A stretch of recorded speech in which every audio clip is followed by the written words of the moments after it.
Here's a shocking statistic. Tick bites have hit their highest rates in 5 years. That tiny bug you might brush off could change your life forever.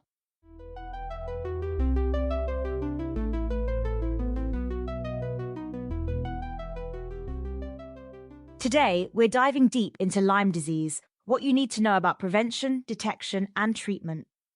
By the end of this episode, you'll understand how to protect yourself and what to do if you suspect you've been infected. And the timing couldn't be more critical. The CDC reports we're seeing 74 tick bites per 100,000 emergency room visits. That's the highest rate since 2017. Wait, those numbers are pretty alarming. What's driving this increase? Well, climate change is actually playing a huge role here. As our winters get shorter and temperatures rise, ticks are becoming active for longer periods and expanding into new areas. And I've heard it's not just about climate change, right? Exactly. There's a fascinating connection with deer populations. Dr. Derland Fish from the American Lyme Disease Foundation points out that deer ticks are completely dependent on white-tailed deer for reproduction. So more deer means more ticks? Precisely. No deer ticks. No ticks, no tick-borne diseases. It's that simple.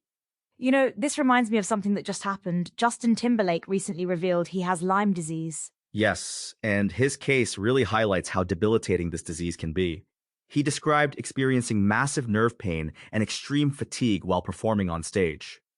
Let's break this down for our listeners. What exactly is Lyme disease? Lyme disease is caused by bacteria called Borrelia burgdorferi, which is transmitted through the bite of infected ticks, particularly deer ticks.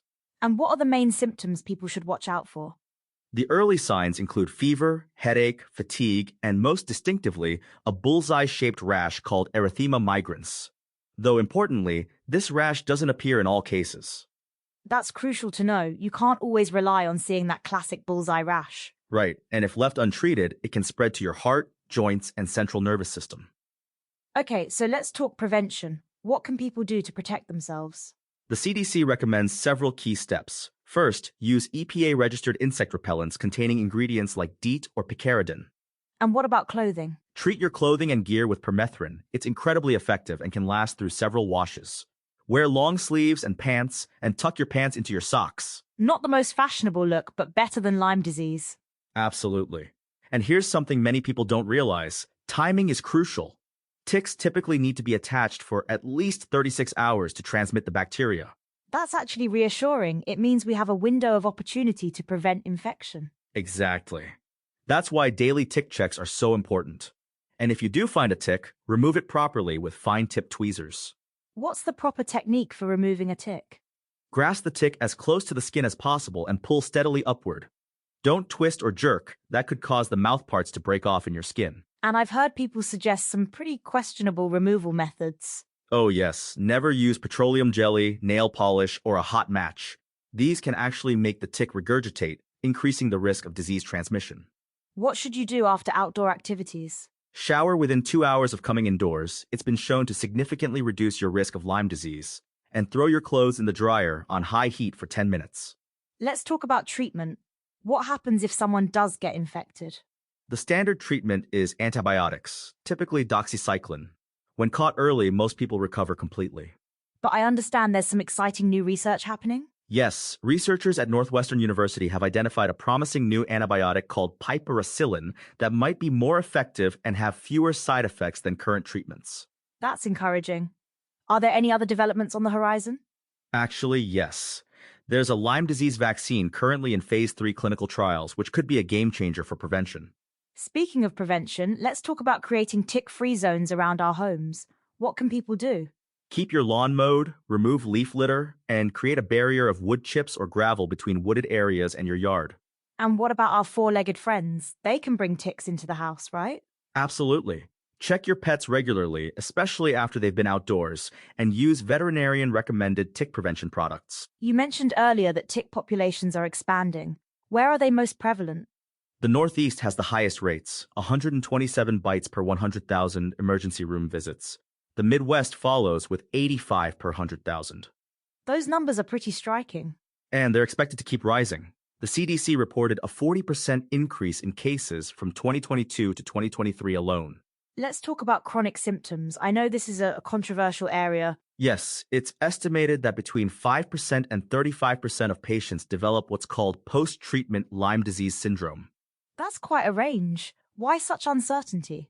The symptoms can be quite varied and overlap with other conditions, making it challenging to diagnose and study effectively. When should someone seek medical attention after a tick bite? Watch for any signs of rash or flu-like symptoms within 30 days of the bite. Don't wait for a bullseye rash. Early treatment is crucial. And what about testing? I've heard it can be complicated. Current testing methods aren't perfect, but there's promising research in metagenomics that could lead to more accurate diagnostic tools. It seems like we're making progress in understanding and treating this disease. We are, but there's still much to learn. The key is staying vigilant with prevention while research continues. What's the most common misconception about Lyme disease that you encounter? That you'll always see a bullseye rash. It's actually absent in 20 to 30% of cases, which can delay diagnosis. That's really important for people to know. And remember, ticks can be active year-round, though they're most active from April through September. So there's really no off-season anymore? Not with climate change extending their active periods. We're seeing ticks in places they've never been before. What's your final advice for our listeners? Prevention is your best defense. Use repellent, check for ticks daily, and seek early treatment if you suspect infection. And if you find a tick? Remove it properly and save it for testing if possible. Document when and where you found it. This has been incredibly informative. Any final thoughts?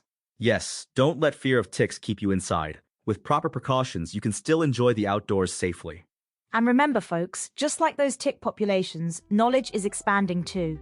Stay informed, stay protected, and don't let these tiny terrors take the joy out of your outdoor adventures.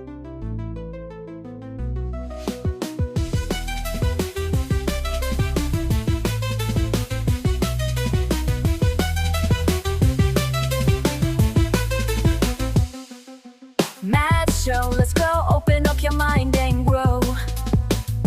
Facts and stories, things you never know. Every episode, we light the glow. Step into the world of Mass Show. Turn it up, let the rhythm flow. Feel the beat, take control.